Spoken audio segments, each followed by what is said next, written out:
Alright, what's up SPT, this is Omnis95, I'm bringing you another Pokémon Black and White 2 Wi-Fi Battle. This was an Uber smash I had against dittomywiz, and I'm sorry for the messy team preview, but I already made it, like the left side of it, with pictures, but then I realized, oh no, I gotta switch it around because my Vegas Pro was acting up weirdly. But yeah, let's get into team preview. On my end, I have a Genesect, a Darkrai, Wobbuffet, Zekrom, Arceus Ghost, and Kyurem White. On the right side, you can see the sets. Namely, Genesect is going to be Choice Scarf with those moves. I'm not going to read the moves. A Wobbuffet with life leftovers, which is going to be physically defensive. An SD Arceus Ghost. A weird set Darkrai that I made sometime when I was when I passed out or something. And then I got a CB Zekrom and a Choice Scarf Kyurem R. Now on this end, he's got the Deoxys attack, I don't know if you guys can see it that clearly, and he's got the Ferrothorn, he's got the Palkia, the Piloswine, which is so big because he wanted to use it and I'm like hipster, or it may work, I have no idea. Then he has got the Arceus of himself. I do not know what type. You guys can see that it is Arceus Ghost, but actually I do not know yet what kind of type it is. Then he's got the Rayquaza. Now threats I'm looking at his side is actually going to be, well, Ferrothorn not that much because I've got the Arceus Ghost, which can set up on him and then recover / attack him, Kyurem R to deal with it, and then I can deal with that easily. Then possibly the Rayquaza if it gets up a few Swords Dances. Palkia, if it's Specs or Scarf, it's always gonna be a big threat. Everything mainly, and the Deoxys attack, just because it's going to be really powerful Glass Cannon and most likely Focus Sashed. And then the Piloswine, I have no idea what it will want to do, but we'll just see how that turns out. And well, let's just get into the battle. Alright, so basically he's gonna start off with anything but the Palkia. That's what I'm thinking anyways, because why would lead off with it? So I can just outspeed it because he'll most surely lead with the Deoxys attack, and I can just U-turn out of there, either kill him or bring him down to his sash if he does want to not use the sash, let's say that.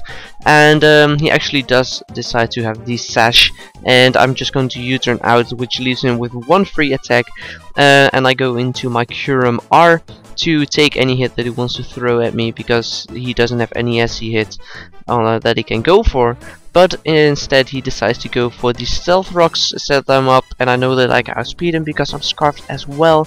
And now he most likely knows that he can go into Piloswine, and seeing the way that he brought it in, it's most likely gonna be specially defensive.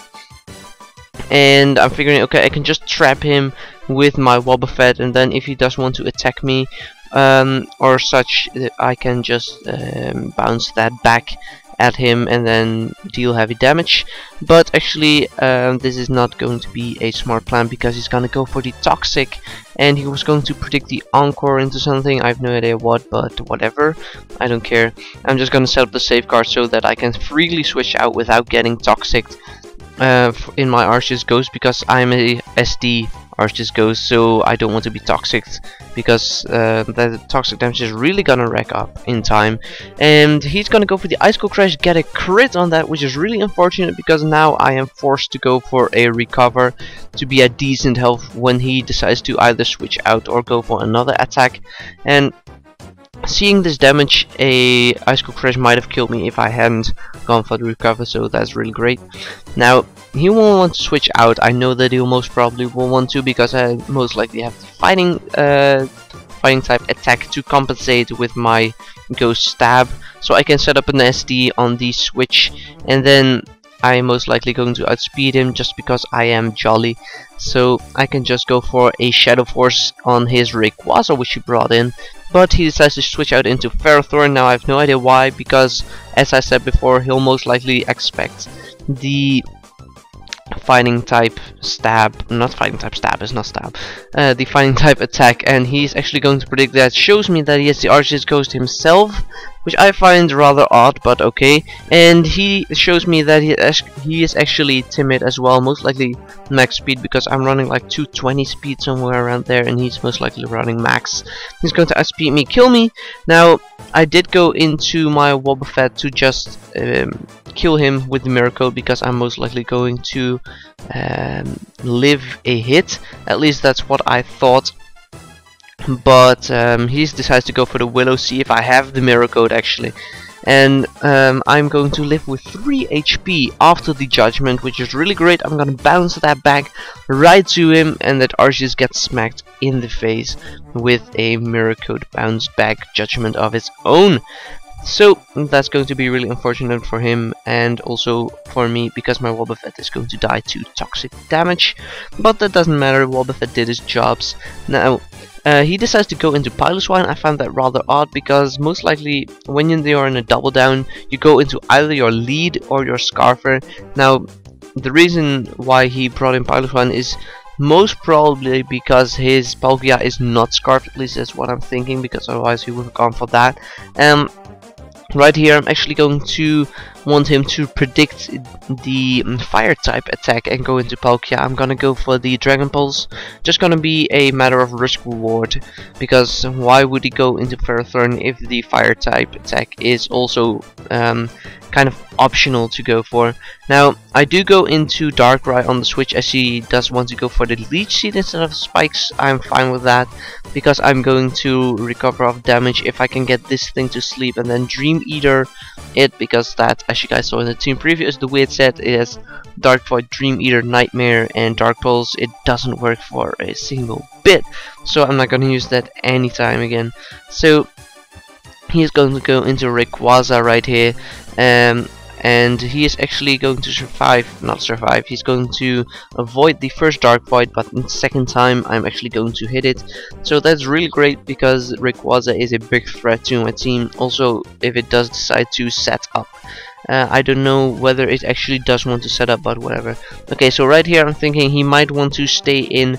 I have no idea for what reason, but he might, so I'm gonna go for Dream Eater, but he switched out into Ferrothorn, and obviously because that is not a Sleep and Sleep Clause, he is not gonna be affected by that, and I'm going to die to Leech Seed damage recovery stuff, and he's gonna get back to what, let's say 6-7 of health or something.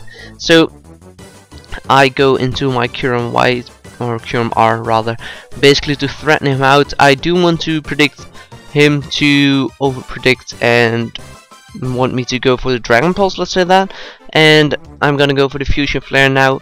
And basically he knows that I'm Choice Lock, because he doesn't see any recoil, and most Kyurem R's are Choice Scarfed or Choice Specs, or one of those, or Sub-Roost actually, but he hasn't seen the leftovers, so why would I be that set?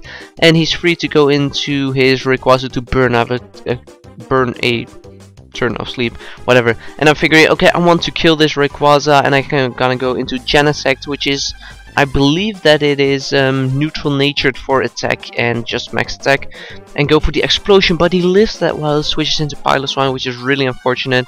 But at this point I'm figuring, okay, I can just go into Kyurem R, basically finish off the game, because he's got this thing left, the Piloswine, and he got the Rayquaza left. Now I'm gonna be able to kill both of them with an Ice Beam, because I'm fairly sure that I could live VR Shard, and he most likely will not wake up from this Rayquaza, but if he would have, I would have gone into Zekrom, and I would have most probably lived a hit, because I'm max at HP, and then killed him off with a Stone Edge. But that was not the case, that wasn't necessary, he didn't wake up, so that was really cool. So I hope you guys enjoyed this narration. Please leave a like rating for the SPT channel, check out myself and my opponent in the description for the links, and I will see you guys next time. Peace out and later.